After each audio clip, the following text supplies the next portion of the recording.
छत्तीसगढ़ बस एसोसिएशन के मालिकों की आज एक बैठक हुई, जिसमें नगर निगम के अध्यक्ष और प्रमुख बस संचालकों ने उपस्थित होकर सीएम भूपेश बघेल और परिवहन मंत्री मोहम्मद अकबर के प्रति 5 महीने के टैक्स को माफ किए जाने को लेकर आभार व्यक्त किया। वहीं बस मालिकों ने रायपुर सांसद निवास पहुंचकर सुनील सोनी को ज्ञापन सौंपा और केंद्र सरकार से अपनी मांगों को पूरा करने की बात कही कि केंद्र सरकार बस मालिकों की चिंताजनक स्थिति को देखते हुए ईएमआई के ब्याज को माफ करे। साथ ही जितने समय तक बस खड़ी थी उतने समय के लिए इंश्योरेंस कंपनी बस संचालकों को छूट दे। टोल टैक्स में दुगनी राशि वसूल की जा रही है, उससे निजात दिलाने की भी मांग की गई। जो सेंटर से हमारी कुछ मांगे हैं, जैसे सबसे पहली जो मांग है वो है क्या बोलते हैं, जो हमारी किस्तें हैं ईएमआई मासिक किस्त, एक तो वो मोरेटोरियम बढ़ाने की हमने मांग की है और उनसे रिक्वेस्ट किया है। साथ में जब हमें 6 महीने की छूट भी मिली और आगे भी हमें 4 महीने छूट मिलने की आशा है, इस बीच में जो इंटरेस्ट लग रहा है मासिक किस्त पे उसमें भी हमें छूट दी जाए, क्योंकि कोरोना काल में किसी की कोई कमाई तो हो नहीं रही, तो हम इंटरेस्ट भी कहाँ से भरेंगे।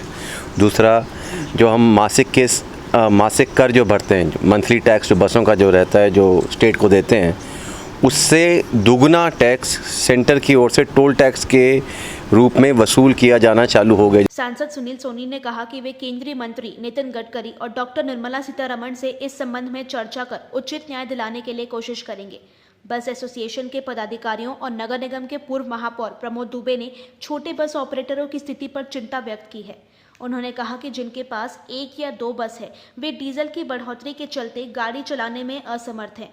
समय रहते केंद्र सरकार अगर ब्याज की राशि और इंश्योरेंस पर गंभीरता से विचार नहीं करती है तो आत्महत्या करने जैसी स्थिति होगी। बस ओनर्स लोगों ने 3 बिंदुओं पे ज्ञापन दिया है।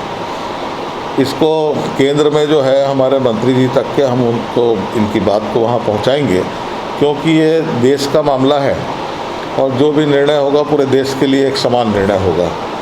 तो इनकी बात को कि हमारे प्रदेश के भी जो बस के ओनर्स हैं, इन लोगों ने ये डिमांड की है, इस बात को हम निश्चित तौर पे पहुंचाएंगे वहाँ तक। 3 बिंदुओं पे है, उसमें क्या क्या इनको हो सकता है आने वाले समय में जब केंद्र विचार करेगा तो जो भी निर्णय लेगा कोशिश करेंगे अच्छे निर्णय हो। इनकी बात को हम निश्चित तौर पे पहुँचाएंगे। Bureau report TCP 24 news Raipur.